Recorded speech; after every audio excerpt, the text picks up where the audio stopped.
नमस्कार दोस्तों। आपसे आपके बड़ों ने बचपन में ज़रूर ही ये कहा होगा कि कम बोलो, भगवान ने सांसें गिनकर भेजी हैं, ज़्यादा बोलोगे तो उम्र कम हो जाएगी, है ना। शास्त्रकारों और विद्वानों की भी यही सम्मति है कि सप्ताह में कम से कम एक दिन का मौन अवश्य रखना चाहिए और संभव ना हो तो महीने में एक बार मौन अवश्य रखें। यह आपकी सेहत के लिए भी बहुत फ़ायदेमंद है।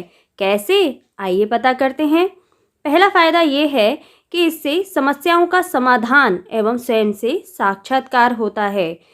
मनुष्य का अधिकतर समस्याओं का समाधान स्वयं मनुष्य के पास ही होता है और अगर आपके जीवन में कठिनाइयाँ चल रही हैं तब उन कठिनाइयों से मुक्ति पाने का एक सरल उपाय यह है कि आप कुछ समय के लिए पूरी तरह से मौन हो जाएं और समस्या को लेकर चिंता ना करें बल्कि चिंतन करें, जिससे हम समस्याओं का समाधान आसानी से पा सकते हैं।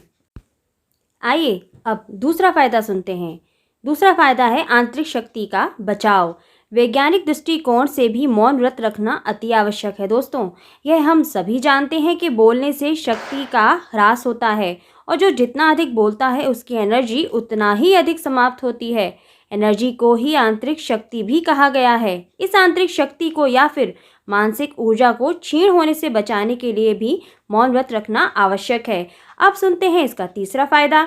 यह हृदय के लिए बहुत अच्छा होता है। शोर भरी जिंदगी में हृदय को सुरक्षित और हेल्दी रखने के लिए कुछ समय के लिए मौन रहना अच्छा माना जाता है, क्योंकि हमने ये महसूस किया होगा कि अगर हम गुस्से में या फिर ऊंची आवाज़ में ज़्यादा बोलने लगते हैं तो हमारा ब्लड प्रेशर बढ़ने लगता है और कभी इस स्थिति में हार्ट अटैक आने का भी डर रहता है।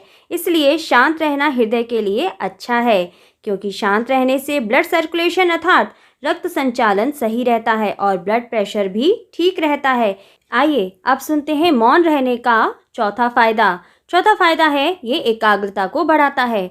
मौन रहने से हमारा दिमाग शांत रहता है, फलस्वरूप आपका ध्यान किसी भी चीज़ पर आसानी से केंद्रित हो जाता है। परिणामतः आपकी एकाग्रता दुगनी बढ़ जाती है और एकाग्रता का लाभ सबसे ज़्यादा विद्यार्थी वर्ग को ही तो मिलता है। अतः सफलता पाने के लिए भी मौन रहना लाभदायक है। अब सुनते हैं पांचवा फायदा। यह आपको प्रकृति के करीब लाता है।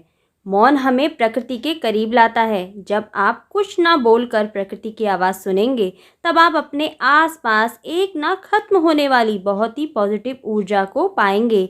यह है प्राकृतिक ऊर्जा। मौन से हम जान पाएंगे कि बसंत में चलने वाली हवा और गर्मी सर्दियों में चलने वाली हर मौसम की हवा की आवाज़ भी अलग अलग होती है। पक्षी भी बात करते हैं और प्रकृति भी। चुप रहकर सुनिए तो सही। इसका छठे नंबर का फ़ायदा ये है कि फ्री का मेडिटेशन दे देता है ये आपको तनाव से मुक्ति।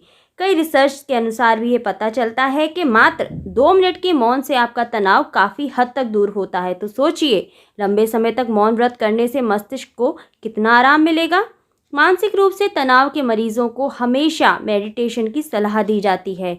मेडिटेशन भी एक तरह का मौन व्रत ही तो है, जिसमें आप बाहरी दुनिया को छोड़कर कुछ पल अपने साथ बिताते हैं। पौराणिक काल में ऋषि महर्षि कई दिनों तक मौन धारण किए रहते थे, जिससे उनका मन स्थिर एवं उनकी आंतरिक ऊर्जा की बचत होती थी।